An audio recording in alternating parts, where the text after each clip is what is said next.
नमस्ते। आज हम इतिहास के एक बेहद खास और प्रेरणादायक पन्ने को पलटने वाले हैं। देखिए, इतिहास में कुछ हस्तियां ऐसी होती हैं जिनके बारे में हमारे पास लिखित रिकॉर्ड्स बहुत कम होते हैं, लेकिन उनका असर इतना गहरा होता है कि उसे सदियों तक भुलाया नहीं जा सकता। आज हम एक ऐसी ही महान शख्सियत के बारे में जानेंगे, ज़ैनब बिन्त खुज़ैमा, जिन्हें उम्मुल मोमिनीन यानी पैगंबर मोहम्मद की पत्नियों में से एक होने का सर्वोच्च सम्मान हासिल है। भले ही उनकी जीवनी से जुड़े तथ्य कम हों, लेकिन उनकी छोड़ी गई विरासत वाकई बेमिसाल है। तो यहाँ एक बहुत ही दिलचस्प सवाल उठता है। जरा सोचिए, कोई ऐसी शख्सियत जिसके बारे में इतिहास में सबसे कम लिखा गया हो, वो इतनी महान विरासत कैसे छोड़ सकती है? आज हम इसी बात को गहराई से समझेंगे। हम देखेंगे कि कैसे इंसान के चरित्र की सिर्फ एक मजबूत खूबी ऐतिहासिक रिकॉर्ड्स की कमी को भी बहुत पीछे छोड़ सकती है। चलिए शुरुआत से शुरू करते हैं। हमारा पहला भाग है विश्वासियों का वंश। ज़ैनब बिन्त खुज़ैमा नजद इलाके के बहुत ही जाने माने और प्रतिष्ठित कबीले बनु हिलाल से ताल्लुक़ रखती थीं। उनके इस महान पारिवारिक इतिहास को समझना हमारे लिए काफ़ी अहम है। अब जो बात मुझे सबसे दिलचस्प लगती है वो है उनका नाम ज़ैनब, जिसका मतलब होता है सुंदर फूल या पिता का गहना। और यकीन मानिए, उनका नाम उनके पूरे जीवन और उनके खूबसूरत चरित्र से बिल्कुल मेल खाता है। इतिहास में जब भी इस नाम का जिक्र आता है तो हमेशा उनके बारे में सिर्फ और सिर्फ बेहतरीन बातें ही कही जाती हैं। ये बात और भी साफ हो जाती है जब हम उनके परिवार को देखते हैं। उनकी माँ हिंद बिन्त औफ की संतानों में कई ऐसे कमाल की महिलाएं शामिल थीं जिन्होंने शुरुआती इस्लामी इतिहास पर बहुत गहरा असर डाला, जैसे मैमूना जो पैगंबर की आखिरी पत्नी थी, या अस्मा बिन्त उमैस और सलमा। एक ही माँ से इतनी सारी महान महिलाओं का होना ये कोई मामूली बात नहीं है, है ना? ये साफ दिखाता है कि वो एक ऐसे घर में पली बड़ी थी जहाँ महानता की नींव रखी जा रही थी। आगे बढ़ते हैं हमारे अगले भाग की तरफ। युद्ध के कारण विधवा होना।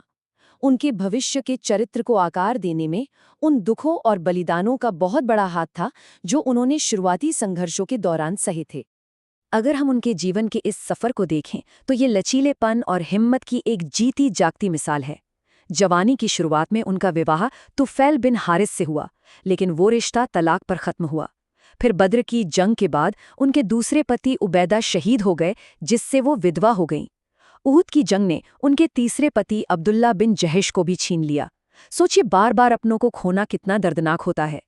लेकिन उहद की जंग के बाद समाज में विधवाओं को सहारा देने की जो पहल शुरू हुई, उसी दौरान 4 हिजरी के रमज़ान में उनके जीवन में एक नया अध्याय जुड़ा, जब पैगंबर मोहम्मद ने उनके सामने विवाह का प्रस्ताव रखा। अब आते हैं उस मुख्य हिस्से पर जिसके लिए वो सबसे ज्यादा जानी जाती हैं, गरीबों की माँ।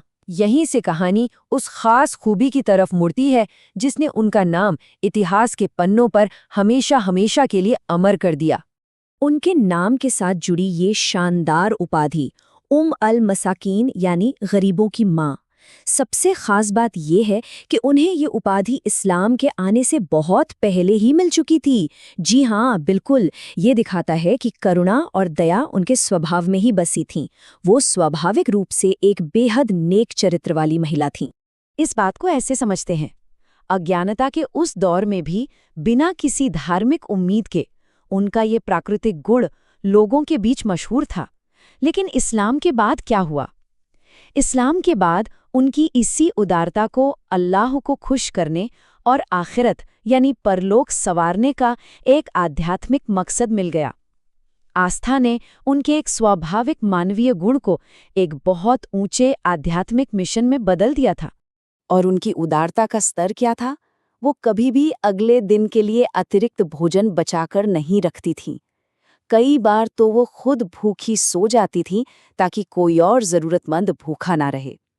आज के समय में ज़रा सोच कर देखिए, किसी अनजान को खाना खिलाने के लिए खुद अपनी इच्छा से भूखे सो जाना। मानवीय करुणा और निस्वार्थता की इससे बड़ी मिसाल भला और क्या हो सकती है? इसके बाद उनका ये सफ़र हमारे अगले भाग की ओर ले जाता है, 3 धन्य महीने। उनका ये सफ़र अंततः एक बहुत ही छोटे लेकिन बेहद ही सम्मानित विवाह में बदल जाता है। रमज़ान के पवित्र महीने में जब पैगंबर मोहम्मद ने उनसे विवाह किया तो उन्हें मेहर के रूप में 400 दिरहम दिए गए थे। ये विवाह पूरी तरह से करुणा, सम्मान और एक दूसरे के प्रति गहरे आदर पर आधारित था। अब जरा इस बात की कल्पना कीजिए।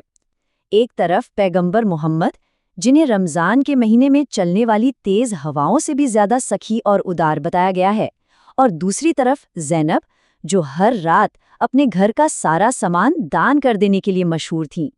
रमजान के उस पवित्र महीने में इन दो बेमिसाल उदार हस्तियों के घर से दान का क्या स्तर रहा होगा, ये सोचना भी अपने आप में रोंगटे खड़े कर देता है।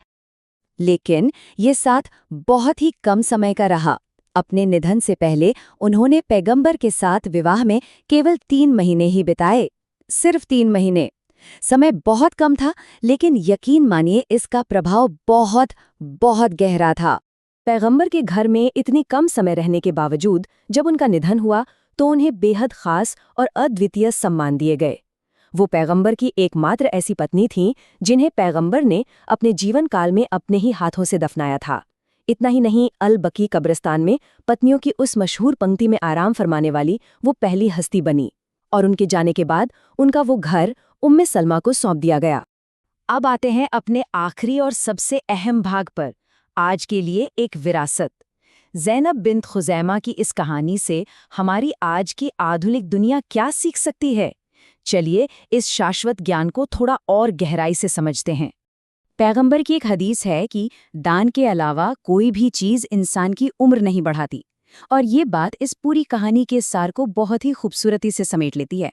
हमारा सच्चा जीवन काल सिर्फ इस बात से नहीं मापा जाता कि हमने कितने साल जिए, बल्कि इस बात से तय होता है कि हमने अपने पीछे कितनी स्थायी बरकत, क्या प्रभाव और कैसी विरासत छोड़ी है।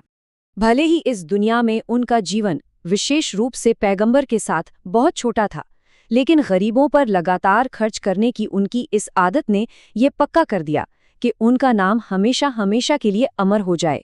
दान देना, रिश्तेदारों के साथ अच्छे संबंध बनाए रखना और दुआ करना, ये वो छोटे लेकिन निरंतर काम हैं जो हमारे जीवन में एक बहुत बड़ी बरकत लाते हैं। तो इस पूरी चर्चा से सबसे बड़ी बात जो निकल कर आती है वो ये है कि सच्ची उदारता में सदियों तक गूंजने की ताकत होती है। जो लोग एक सार्थक और अर्थपूर्ण जीवन जीना चाहते हैं, उनके लिए ये एक परफेक्ट ब्लूप्रिंट है। जिंदगी कितनी लंबी है, सच में ये मायने नहीं रखता। मायने ये रखता है कि वो कितनी निस्वार्थ हैं और हमने दूसरों के लिए क्या किया। और इसी विचार के साथ मैं आपको एक गहरे सवाल के साथ छोड़ना चाहता हूँ। आज की इस भागदौड़ भरी दुनिया में गरीबों का माता पिता या भाई बहन बनने के लिए हमें क्या करना होगा? हम अपने अंदर उस व्यक्तिगत दान की आदत और इंसानी हमदर्दी को कैसे वापस ला सकते हैं? ज़ैनब बिन्त खुज़ैमा की कहानी इतिहास का कोई पुराना पन्ना नहीं है, बल्कि आज के समाज के लिए करुणा को अपनाने का एक सीधा और खुला निमंत्रण है। इस चर्चा में शामिल होने और अपना समय देने के लिए आपका बहुत बहुत धन्यवाद।